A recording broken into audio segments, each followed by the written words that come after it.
갈리사는 증시 각도기. 네, 안녕하세요. 전문투자 증시 나침반 안지원입니다. 네, 황당하군요. 이런 연병할.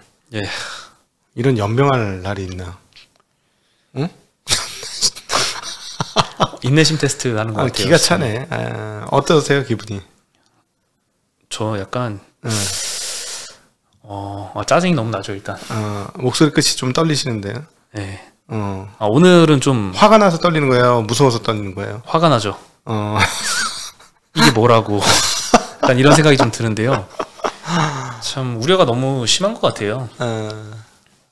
기가 차네, 예. 진짜. 아니, 저는 뭐 오히려 되게 냉정해지는데, 막 이렇게 가슴을 치는 거죠. 이 병신아.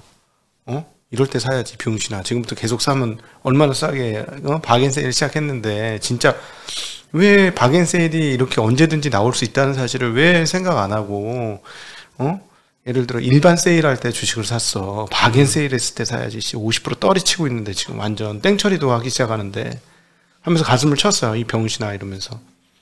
답답합니다. 네, 오늘 뭐 2.5% 하락을 했습니다. 코스피가. 지수가 20.5%면 평균 5%씩 빠졌다 보시면 돼요. 근데 오늘 또 충격을 더한 건 아침에는 플러스 1% 상승을 했거든요. 올해 일본 음봉 중에 최고 큰 거 나왔어요. 최고 컸나요? 오늘 최고 컸어요. 오늘 음봉 최고 큰 거 나왔어. 너무 쇼킹했던 날인 것 같습니다. 네, 코스닥은 2.7%나 하락했습니다. 코스닥도 마찬가지로 1% 정도 상승했던 걸로 봤는데 아침에 와 놀랬습니다.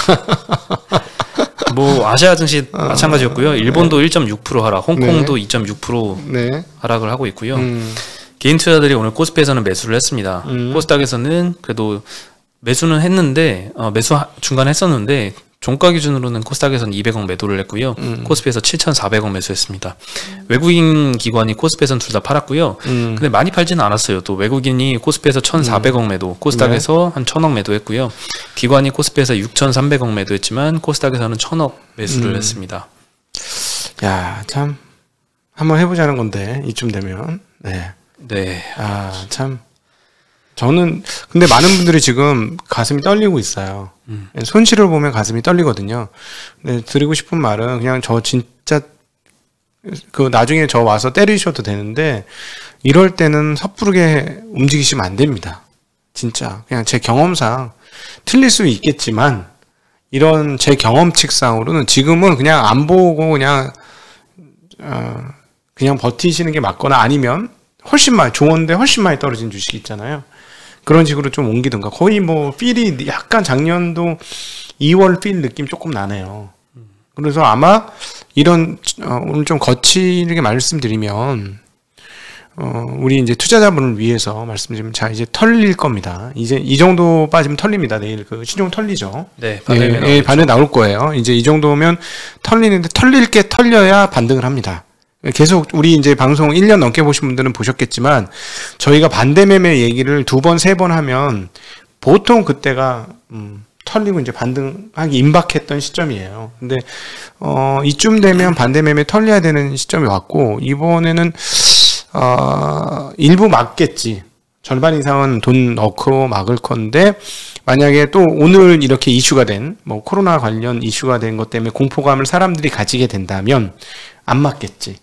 이제 진짜 털립니다. 털리고 나면 그건 굉장히 중요한 신호였다는 거. 과거 오랜 기간 동안 반대 매매가 빵빵 터지고 나서 추가로 떨어진 경우는 별로 없더라는 거. 확률적으로 매우 낮다라는 거 말씀드리고 싶습니다. 네, 오늘 전업종이 하락을 했는데요. ST 바이오센서는 2% 상승해가지고 의료정밀 섹터만 오늘 0.4% 올랐고요. 나머지 코스피에서 전업종이 다 하락을 했습니다. ST 바이오센서가 2%밖에 안 오른 것도 저는 좀 놀랍더라고요. 지난주 금요일날 이제 처음 변이 바이러스 우려가 커졌을 때, 바이오센서, 알서포트 이런 원격 서비스 하는 업체들, 그리고 시젠 진단키트 업체들, 백신주들 이렇게 많이 올랐었거든요. 근데 오늘은 이제 그런 회사들도 떨어지거나 많이 오르지도 못했더라고요. 그러니까 패닉이지. 그냥 다 파는 거야. 네, 투심이 굉장히 악화되는. 그러니까 예를 들자면은 ST 바이오센서로 먹는 거는 좋은데 이거 신용으로 다른 계좌에 다른 주식 들고 있는 분이 이거 팔아가지고 플러스 난 거 팔아갖고 메꿔 넣어야지. 이러니까 전 종목 하락하는 분위기가 나온 거죠. 오늘 한 2,300 종목 가까이 빠졌어요. 2,300 종목 가까이. 네. 2,400 몇십 종목이거든. 코스피에서 한 870개 빠졌고 코스닥에서는 1,300개 빠졌죠. 2,100개네. 정도. 2,100 몇십 개. 맞아. 잘못했네. 2,400개 중에 2,100개 빠졌어요. 그러니까는 오늘 빨간색 들고 있으신 분은 그거 갖고 그거 좋아하셔도 돼. 없어. 거의 전 종목 하락이다라고 네, 보시면 그쵸. 될 정도로. 그지 같다, 진짜. 초반에 어느 정도 약세였을 때는 뭐 그래도 NFT 뭐 이런 데 올랐거든요. 근데 뭐 이제 뭐 이런 메타버스 ETF도 하락세로 전환을 하더라고요. 그러니까 신용 지금 이거예요. 신용 반대매매 나가게 생겼으니 플러스 난 거 팔아서 이거 메꾸는 과정들을 진행을 할 수밖에 없는 거지. 그러면 이제 이게 무차별적으로 내리는 거거든. 장중에 신용 반대를 막기 위한 조치들을 막 하는 거니까 개인적으로. 그래서 하루 정도 더 빠지면은 진짜 피토하게 될 것 같은데 메꿀 것도 없어지니까. 네. 이럴 때는 진짜 마인드 컨트롤하면서 시계를 좀 더 멀리 봐야 될 것 같아요. 그거 말고는 방법이 없을 것 같고요. 지금 매도한다는 거는 매도하는 이유가 너무 많이 빠져서 참기 힘들어서 이잖아요. 떨려서, 무서워서 이제 공포심에서 행동하는 건 별로 좋은 행동이 아닙니다. 네, 항상 돌아봤을 때 매도 이유가 그거였다면 결과가 그렇게 좋지는 않았던 것 같아요. 그럼요. 아니 죽을 때 죽더라도 여기서 더 깨져. 5% 더 깨져. 더 깨지더라도 냉정한 상태에서 깨지셔야 파는 게 맞아. 더 깨지더라도. 무서워. 이러다 다 죽어. 이럴 때는 아니에요. 그때는 행동 안 하시는 게 맞는 것 같아요. 진짜 충심으로 드리는 말씀입니다. 네. 네. 그리고 뭐 대부분 업종 다 빠졌는데요. 일단 제일 많이 빠진 거는 카카오뱅크가 오늘 6.7% 하락하면서 은행 업종이 제일 많이 빠졌고요. 아니 근데 카카오뱅크는 올랐으니까 빠지기라도 하는데 일반 은행들은 진짜 많이 빠졌어. 시중 은행들도 3, 4%대씩 다 하락을 했습니다. 많이 빠졌어요. 예, 종이 목재도 5.5% 하락을 했고요. 여기도 사실 코로나 확대가 됐었을 때 뭐 기존의 포장재 주식들은 좀 올랐잖아요. 그렇지. 비대면 뭐 배달이나 이런 거 확대될 거라고 이제 생각을 했었는데 오늘은 뭐 다 빠졌습니다. 왜 더듬고 그래? 그러니까 이게 결국 또 한 번 동호 반복을 하는데 아니 신용 반대 매매 나가겠는데 뭐를 못 팔어 지금 빨리 팔아서 맥고 넣어야지 뭔가를 들 빠진 거 그 인간 심리상 들 빠진 거 팔아갖고 넣어야 되는 거잖아. 예, 금융업종도 많이 하락했고 음식료 섹터도 많이 하락을 했습니다. 그리고 통신업종도 많이 하락을 했고요. 그냥 뭐 다 빠졌습니다. 예, 근데 외국인 업종 수급을 보면요, 그래도 서비스 업종엔 1,000억 정도 매수가 들어왔는데 크래프톤을 600억 샀더라고요. 네. 카카오 170억 샀고요. 하이브 네이버를 한 100억 조금 안 되게 샀습니다. ST 바이오센서도 한 400억 샀고요. SK 바이오사이언스도 한 300억 매수했고 삼성 바이오로직스도 100억 정도 매수했고요. 뭐 하이닉스는 오늘 팔았습니다. 네, 삼성전자는 그래도 매수를 했고 미국 시장 반도체 폭등했는데 우린 빠졌어. 예, 반도체 매출 세계 1위 업체, 메모리 2등 업체가 빠졌습니다. 네, 자동차 업체는 최근에 계속 하락세 이어가고 있고요. 외국인도 많이 매도를 하고 있는 것 같습니다. 금융주도 오늘 매도를 많이 했고요. 금리가 많이 빠진 영향인 것 같습니다. 네, 오미크론 변이 우려가 오늘 좀 시장에 굉장히 크게 작용을 했는데 몇 가지 점검을 해보자면 일단 국내에도 영향을 끼친 게 울산 지역에 확진자 2명이 나왔는데 확진자 뭐 여러 명 나왔는데 그 중에 2명이 오미크론 변이가 발견된 이 네덜란드랑 독일에서 입국을 했다고 합니다. 이 이상 소식은 아니었거든요. 이 오미크론 확진도 아니고 오미크론이 발견된 지역에서 온 사람이 확진이 받았다. 뭐 공포감이라는 좀, 건 안 좋게 작용했습니다. 그림자 보고 놀라는 거잖아요. 예. 공룡인 줄 알았는데 실제로 딱 나오니까 고양이였어. 그런 거 있잖아요. 공룡 그림자 봐서 벌벌 떨고 있었더니 딱 나오니까 뭐 아니야 아무것도. 뭐 그런 공포심이라는 항상 그렇죠. 네. 네. 이것도 이제 변이 여부를 확인을 해야 되는데 이 PCR 검사를 통해서 할 때는 좀 시일이 좀 소요가 된다고 합니다. 네. 그래서 더 좀 불안감이 작용을 한 것 같고 추가로 모더나 CEO의 발언도 영향을 끼쳤는데요. 이 발언이 좀 컸죠. 예, 기존 변이보다 오미크론에 더더욱 이 백신 효과가 덜할 것이다. 오미크론 변이용 백신을 만들어야 되는데 대량 공급에는 약 3개월 정도 걸릴 것이다. 그 기존의 이 화이자 CEO가 얘기했던 거와 큰 차이가 없습니다. 한 3개월 정도 걸릴 거다라고 얘기했었죠. 그리고 뭐 이것도 마찬가지인데요. 기존 백신이 변이에도 효과가 있는지 여부 확인에도 한 최소 2주 정도 필요하다라고 언급을 했고요. 그럼 뭐 최소한 2주 정도는 앞으로 이 불확실성이 작용을 할 것 같습니다. 네, 이 모더나 CEO 발언에 미국 지수 선물도 좀 하락 전환하면서 국내 시장 낙폭도 커졌고요. 그리고 국내에 지금 위중증 환자 또 포화 상태 수준입니다. 그래서 좀 사회적 거리두기도 강화되지 않을까 이런 우려도 영향을 미친 것 같고요.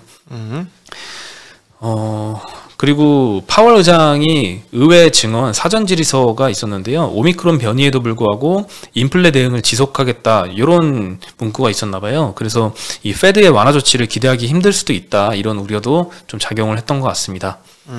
뭐 SK바이오사이언스는 오늘 1.2% 상승했는데 대부분 이 바이러스 확대될 때 많이 올랐던 주식들이 좀 많이 못 올랐습니다. 오늘 유바이오로직스는 오히려 7.4% 빠졌고요. 네, 그러니까 시젠도 0.9% 상승, SD바이오센서 1.9% 상승, 알서포트는 6.3% 하락을 했습니다. 일단 뭐 묻지마 투매라고 봐야 되겠죠. 네, 투심이 굉장히 안 좋았고요.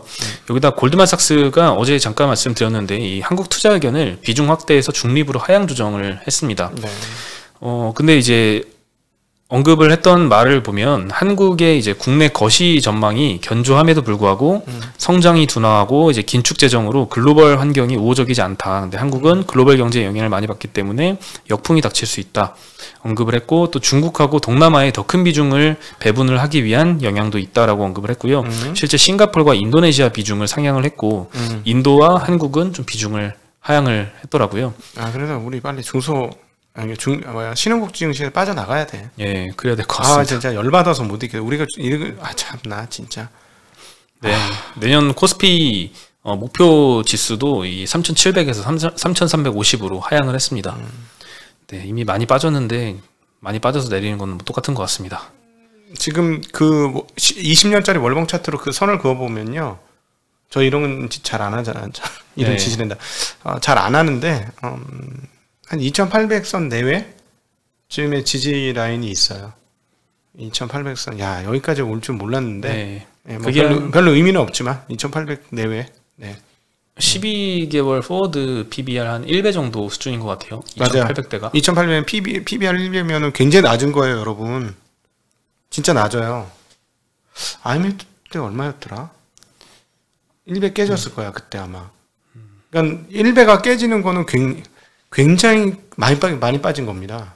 과거에도. 예. 네. 그리고 이 애플카 기대감이 LG이노텍은 계속 끌어올리는 것 같습니다. 네. 이런 장이 4%가 상승을 했는데요. NH증권에선 이 내년도 EPS 전망치를 12% 정도 상향을 했고 경쟁사의 생산 차질 그리고 애플 제품의 판매 호조를 반영했다 언급하면서 목표가는 40만 원을 제시했고요. 타사들도 대부분 40만 원 정도를 제시를 하거나 이쪽 40만 원까지 상향을 시키는 모습을 보이고 있습니다. 네. 최근에 굉장히 많이 폭등을 하고 있습니다. 그리고 테슬라가 이제 독일 공장에 12월부터 기가프레스 공법을 적용을 하겠다라고 하면서 오늘 2차 전지주들이 아침부터 굉장히 많이 올랐는데 네. 일부 종목은 계속 상승으로 마감을 했습니다. 네. 전일 테슬라도 5% 상승을 했죠. 이 독일 공장의 기가프레스 공법은 차량의 몸체를 주조로 찍어내는데 한두 조각으로 제조를 할 수 있습니다. 기존의 여러 금속 조각으로 조립하는 공정보다 굉장히 간단한 공정이고요. 당연히 부품과 공정이 줄어들기 때문에 생산 비용이 낮아지는 효과가 있습니다. 이 기가프레스 공법은 모건 스탠리가 테슬라 시총 1조 달러 돌파를 했을 때 그때 이 밸류에이션 정당화에 사용했던 기본 논거이기도 합니다. 향후에 이제 생산 마진이랑 생산 속도가 향상될 것으로 보이고요. 오늘 포스코 케미칼, 에코프로 BM, PNT가 한 뭐 1, 2, 3% 정도 상승을 했습니다. 거죠, 이장에. 네. 네, 뭐 솔루스 첨단 소재 LNF는 뭐 장중에 상승을 했었는데 2%대 하락해서 마감을 했고요. 지금 저 기가프레스가 얼마나 무서운 거냐면 폭스바겐보다 생산 대수가 단위당 생산 대수가 3배 가까이 빠르다 그래요. 네. 엄청난 거예요. 그러면 같은 이 제조업체는 여러분 중요한 거는 시간당 단위당 생산 비용을 얼마까지 끌어내릴 거냐인데 시간이에요. 모든 가치가. 그래서 시간 안에 몇 대를 뽑아낼 것이냐 이게 굉장히 중요한데 폭스바겐이라고 하면 세계 최고의 자동차 회사이기 때문에 가장 강력한 생산 시스템을 갖추고 있는 회사보다도 2배, 3배 정도가 더 빠르다는 건 무서운 일인데 바로 지금 얘기한 기가프레스와 관련이 있다고 보시면 되겠어요. 그러니까 보통 어떻게 되냐면 옛날에 뭐 열형 코일 같기도 하고 요즘에는 이제 냉형 코일로 하겠지만 코일이라는 게 있습니다. 철강 회사들 그 쇳물 녹여가지고 여러 번 롤러를 가면 이렇게 얇은 판때기가 돼요. 그래서 그걸 돌돌돌돌 말하는 거를 냉이한 처리를 안 한 거를 열연, 강판, 그 그다음에 처리하면 냉연 강판이라고 해요. 돌돌 말아놓은 냉연 롤인데 그거를 피면서 이렇게 조각조각 쪼개가지고 금형 프레스를 땅땅땅 여러 번 찍어서 차체를 만듭니다. 그러니까 문짝도 만들고 바디도 그 쉐시 뭐 이렇게 뭐 후드 뭐 이런 걸 다 만들어서 그걸 다 같이 붙이는 거예요. 시간이 뭐가 빠르겠어? 당연히 기아 프레스가 훨씬 빠르겠죠. 근데 기아 프레스는 한 번 나오는데 시간은 걸리겠죠. 근데 그건 이제 기술이라는 건 시간이 지날수록 빨라지는 건데 지금 뒤쪽에 한 짝, 앞쪽에 한 짝, 중간에 한 짝 이런 식으로 하고 있는 것 같아요. 그래서 그걸 한 통으로 한 짝 하려는 진짜 거의 무모한 시도를 하고 있는데 제가 보기에는 이게 세 짝 따로따로만 만들어 놓는 것도 속도가 빠르기만 하면 어마무시한 건데 지금 골드만삭스가 저렇게 얘기한 것은 그게 이제 생산 속도를 빠르게 하기 때문에 단위당 생산 비용을 떨어뜨려서 마진을 높이는, 그래서 경쟁력을 높이는, 그리고 공장을 지을 때마다 생산 대수의 증가 속도가 굉장히 빠르게 만들어지는 뭐 그러니까 지금 한 1년 전에 비해서 다 틀렸어요. 저 자동차 생산, 전기차 생산 대수 예상치가 네. 다 틀어졌어. 한 2년 빨라졌어요. 거기에는 테슬라와 중국 전기차 회사들의 강력한 물량 출해가 있었기 때문이다, 이렇게 보실 수 있겠습니다. 네. 네. 그리고 이제 차량용 반도체 계속 쇼티지 상황이잖아요. 네. 근데 이제 좀 해결이 조금씩 되고 있는 것 같은 게 이제 숫자로 좀 보이는 것 같습니다. 네. 글로벌 5개 차량용 반도체 업체가 있는데요. 일본의 르네사스, 네덜란드 NXP, 독일의 인피니언, 스위스의 ST마이크로, 미국의 텍사스 인스트루먼트, 네. 이 5개 대상으로 조사를 했는데요. 니케이가 조사를 했는데 이 차량용 반도체 업체의 재고 총액이 9개월 만에 전년 대비 0.7% 플러스로 전환을 했다고 합니다. 네. 이때까지 계속 마이너스를 보이다가 드디어 전환을 한 건데요. 이 코로나 영향 때문에 멈췄던 공장이 재가동했고 생산 능력이 좀 회복이 된 영향이라고 밝혔습니다. 물론 재고는 조금 늘었지만 그래도 여전히 반도체는 많이 부족한 상태겠죠.